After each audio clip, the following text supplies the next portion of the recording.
BBC का a good girl's guide to murder finally Netflix पर आ गया है। तो चलिए जल्दी से इसका एक प्रॉपर रीकैप और ब्रेक डाउन करते हैं। 2019 में एक मर्डर सुसाइड ने छोटे से टाउन लिटिल किल्टन को हिला दिया था। 5 साल बाद एक लड़की पिपा फिट्जमोबी डिसाइड करती है कि वो इस केस को दोबारा इन्वेस्टिगेट करेगी, क्योंकि उसे लगता है जिस लड़के ने मर्डर कन्फेस करके सुसाइड किया था वो एक्चुअली इनोसेंट था। क्या उसका हंच सही होगा और क्या वो इस मिस्ट्री को सॉल्व कर पाएगी? चलिए देखते हैं इस वीडियो में। ऐसे ही दूसरे वीडियोस देखने के लिए इस वीडियो को लाइक कीजिए और हमारे चैनल को सब्सक्राइब कीजिए, ये हमारे लिए बहुत मैटर करता है। Thank you and let's move on. Pippa का पहला स्टेप है एंडी बेल, एक 17 साल की लड़की के मर्डर के इवेंट्स के बारे में प्रॉपर्ली जानना। एंडी के बॉयफ्रेंड सलील सिंह एके सैल ने एक टेक्स्ट मैसेज के थ्रू अपना मर्डर कन्फेस किया था और गिल्ट में सुसाइड कर लिया था। जब पिपा महज 12 साल की थी, वो स्कूल कॉरिडोर में थी जब एंडी ने उसे चुप रहने का जेस्चर किया था और एक क्लासरूम में छुप गई थी। थोड़ी देर बाद जब सैल ने पिप से पूछा कि एंडी कहाँ है, उसने क्लासरूम की तरफ इशारा किया था, एंडी के मना करने के बावजूद। 5 साल से पिपा को गिल्ट फील हो रहा था कि उसने ही सैल को एंडी का लोकेशन बताया था, तो शायद इसके कारण ही ये मर्डर हुआ था। तो हम मान सकते हैं कि पिप एंडी के केस को इन्वेस्टिगेट कर रही है अपने गिल्ट को धोने के लिए, ना कि सैल की इनोसेंस प्रूव करने के लिए। अपनी इन्वेस्टिगेशन शुरू करते ही पिप डिसाइड करती है कि वो सैल के फैमिली से मिलेगी और उनसे बात करेगी। उसका इजीएस्ट टारगेट होता है सैल का छोटा भाई रवि, जो पिप की एज का ही है। रवि इनिशियली पिप के प्लान्स के बारे में स्केप्टिकल था और अपने भाई के बारे में बात नहीं करना चाहता था, लेकिन जल्दी वे दो टीम अप करते हैं और लिटिल किल्टन के मिस्ट्रीज को सॉल्व करने की कोशिश करते हैं। इस इन्वेस्टिगेशन के दौरान रवि और पिप काफी क्लोज हो जाते हैं और रवि भी खुश होता है कि कोई ऐसा है जिससे वो अपने भाई के बारे में बात कर सकता है, जबकि पूरी दुनिया उसे मर्डरर समझती है। पिपा की बेस्ट फ्रेंड है कारा वॉर्ड और उसकी एक सिस्टर भी है नियोमी। पिप का इस केस से पहला कनेक्शन नियोमी बनती है, क्योंकि वो सैल की बेस्ट फ्रेंड थी। पिप नियोमी से जानती है कि जब एंडी डिसअपीयर्ड हुई थी, वो सैल, 2 लड़के मैक्स और जेक उस रात एक साथ हैंग आउट कर रहे थे। नियोमी और पुलिस रिपोर्ट्स के अकॉर्डिंग सैल 10:30 बजे वहां से निकल गया था, लेकिन अपने बेस्ट फ्रेंड की डेथ का गिल्ट फील करते हुए नियोमी पिप को एक सोशल मीडिया अकाउंट के बारे में बताती है जो मैक्स का है। इस सोशल मीडिया अकाउंट के थ्रू पिप को पता चलता है कि उस दिन सैल एक्चुअली उनके साथ देर रात तक था। पिप जल्दी रियलाइज करती है कि मैक्स किसी तरह इस केस से कनेक्टेड है और वो समझने की ट्राई करती है कि क्या उसका एंडी के मर्डर के साथ कुछ कनेक्शन है या नहीं। जब उससे मर्डर का कोई कनेक्शन नहीं निकलता, कुछ और चीजें सामने आती है जो हम आगे डिटेल में डिस्कस करेंगे। एनीवे, पिप को बाद में पता चलता है कि 2019 में मैक्स और एक कार एक्सीडेंट में इन्वॉल्व थे जब वो न्यू ईयर्स ईव पार्टी से वापस आ रहे थे। ये एक हिट एंड रन केस था और मैक्स का एक दोस्त डैंडा सिल्वा करंटली पुलिस ऑफिसर को वो ब्लैकमेल कर रहा था, क्योंकि उसका एंडी के साथ अफेयर था जब वो एक माइनर थी। एक एस्पायरिंग पुलिस ऑफिसर के करियर के लिए ये बहुत ही बुरा स्कैंडल था। तो डैन ने इस हिट एंड रन को कवर अप किया और इसके बदले उसका एंडी के साथ अफेयर एक्सपोज नहीं हुआ। जब तक पिप को इस सिचुएशन के बारे में पता चलता है, उसे ऑलरेडी पता लग जाता है कि सैल से पहले एंडी सीक्रेटली एक ओल्डर गाय के साथ रिलेशनशिप में थी। वो सोचती है कि क्या मैक्स या डैन वो लड़का हो सकता है। एंडी के 2 बेस्ट फ्रेंड्स एमा और नैट पिपा को कुछ क्लूज भी देते हैं इस केस के बारे में। पिप सोचती है नैट गिल्टी हो सकती है क्योंकि उसके कुछ न्यूड्स उस टाइम पे लीक्ड हुए थे।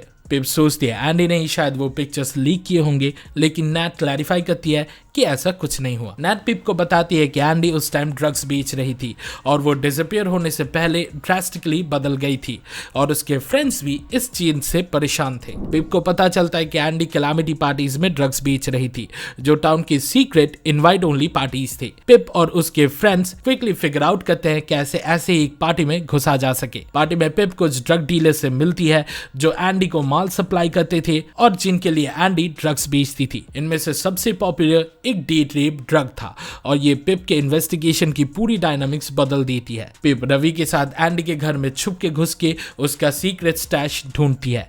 एंडी की सिस्टर बेका उन्हें ऑलमोस्ट पकड़ ही लेती है। इससे पहले वो वहां से भाग जाते हैं, सिर्फ डैन उन्हें गाड़ी लेके भागते हुए देख लेता है। पिप को मैक्स के सामान में एंडी की एक पिक्चर मिलती है। मैक्स अपेरेंटली एंडी के साथ कभी रिलेशनशिप में नहीं था, लेकिन फिर भी उसके पास ये पिक्चर थी। उस टाइम पिप को एक इनके बारे में पता चलता है जहां एंडी एक सीक्रेट ओल्डर गाय के साथ गई थी और उसने देखा कि इस बाथरूम के टाइल्स भी उस इमेज से मैच करते हैं जो मैक्स के पास है।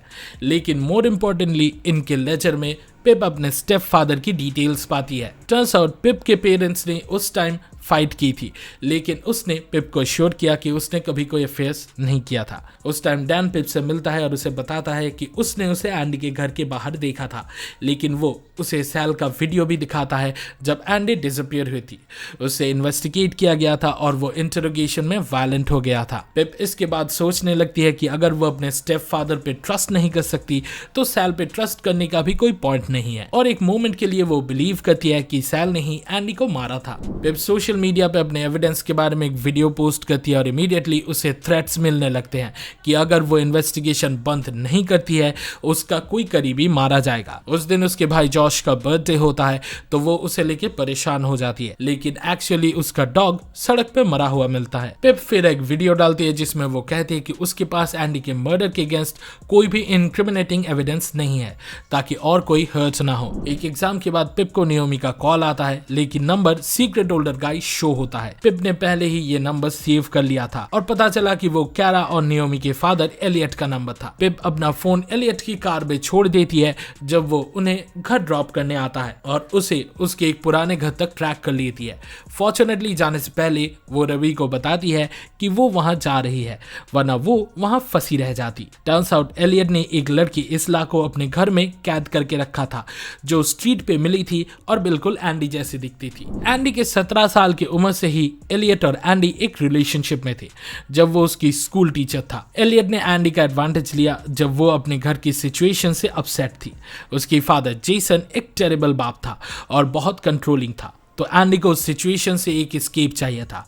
एलियट वही फॉरबिडन एस्केप था, लेकिन इवेंचुअली एंडी को सैल के साथ प्यार हो गया और उसने एलियट से ब्रेकअप कर लिया। लेकिन उस दिन जब एंडी उसे 10:30 बजे मिलने गई, एलियट उसे कन्विंस कर रहा था कि वो वहां से चली जाए, पर एंडी ने थ्रेटन किया कि वो उनका अफेयर के बारे में लीक कर देगी अगर एलियट ने उसे 5,000 पाउंड्स नहीं दिए तो। एलियट ने उसे धक्का मारा जिसके कारण एंडी को चोट लगी। उसे लगा उसने एंडी को मार दिया है।